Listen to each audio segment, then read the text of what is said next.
So just want to give a quick update in regards to the situation here at Polaris Fashion Place.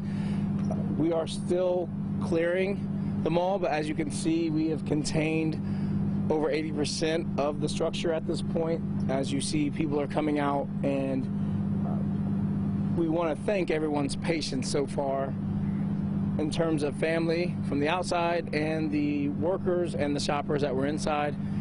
I can't imagine the stress that everybody was going through, as I was just talking to a parent who said that their child is, their hybrid day was today from their school and came to the mall just to shop.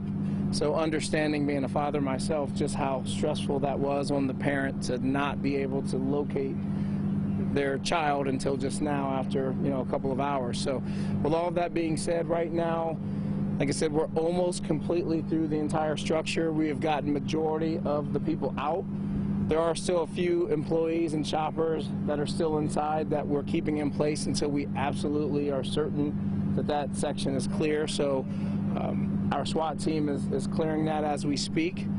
We still have not located a suspect or a victim, and we're going to continue to hold the scene inside where the shooting occurred. So that's where we're at. If you have any additional questions, I'll try to answer them. Folks coming out, are you guys doing any sort of like searching them? I mean, just in case, obviously, I know, certain people, that's not the suspect, but are you kind of searching people and looking at some people a little bit closer than others? So we have some protocols in place inside where we have several officers who are very familiar with what we are looking for, that are monitoring each person that is coming out and certain indicators that would help us determine if they had involvement. So we have actually several protocols in place inside to make sure we're not missing the people coming out. Do you still only know of at least one gunman so far? Correct. We know of one, and like I said, the second person that was involved, we can confirm that they did have a firearm. Now, in terms of them actually discharging that, I'll let the investigators get more into that as they're gathering more information. But there were two, to be clear, suspects that were having an altercation with each other, and that's what caused the shooting to occur. I know you all are still looking for the suspects, but the mood around here seems a lot less tense than about an hour ago. Does it appear that they probably are gone? That's a good possibility, but again, I don't want to sound like a broken record, but Rodney, it's very important that we make absolutely certain that there is no one inside, but the likelihood of a suspect being inside at this point is highly unlikely, but we want to just make sure. How confident are you that there are no victims? I mean, do you have evidence of blood or anybody who got hurt? So we're fairly confident there are no victims.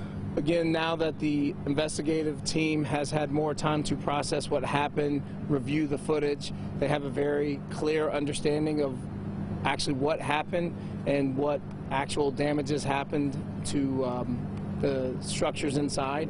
And if there were to be victims, they would have been in that immediate area based on the video footage that we have. What kind of damage do you have inside? Broken glass, anything like that? There is some damage. The one thing I can confirm, there is some significant damage to a kiosk on the in the general area, so not necessarily in the store, but when you're walking through. That is the one piece of the mall that I can tell you that has been damaged. In terms of additional damage, I'm not sure yet, but thankfully it appears no one was struck. Can you kind of talk through, we saw Chief Martin, we see the Columbus paramedics here, kind of what their role was and why they're here? Yeah, it's very critical that we have them on standby, not only with SWAT situations, because again, if we're calling in SWAT, there's a high likelihood of violence or the potential for violence. We're not going to waste our resources on something that we don't think that could potentially be so dangerous to the point where someone could be significantly injured. So with that being said, we always want to make sure we have the medical personnel standing by, and our partners at CFD are outstanding with helping us with that. So it's always critical in these situations that we've learned from past incidents, not necessarily here in Columbus, but other areas, where if there's a shooting at a mall or a major business, some people could potentially have been saved had they had life-saving measures in place on standby. So we just had them there as a precautionary measure. Two things you may have addressed earlier. double checking, the shots were fired inside the mall, right? That is correct. Okay. And the other thing, do you have an estimate for how many total people were in the structure at the time and how many are left in there? I don't have a total number of how many people were inside, but as you could see as they were leaving, it was a substantial amount of people. And just the mere fact that how nice it is today typically brings out more shoppers, and it makes, you know, places like this much more active. So there were a substantial amount of people. And I think someone had asked before about shots fired. We still don't know how many shots were fired specifically yet, but I can confirm that it was multiple shots fired by at least the main suspect that we were looking for, the black male in his late 20s, early 30s with the gray hoodie. Sarge, can you talk about a gun that may have been recovered in the property? Yeah, so right now we were thankful that someone who witnessed someone come out of the mall called in. And again, we always talk about tips and how important tips are to the police department in helping us solve crimes.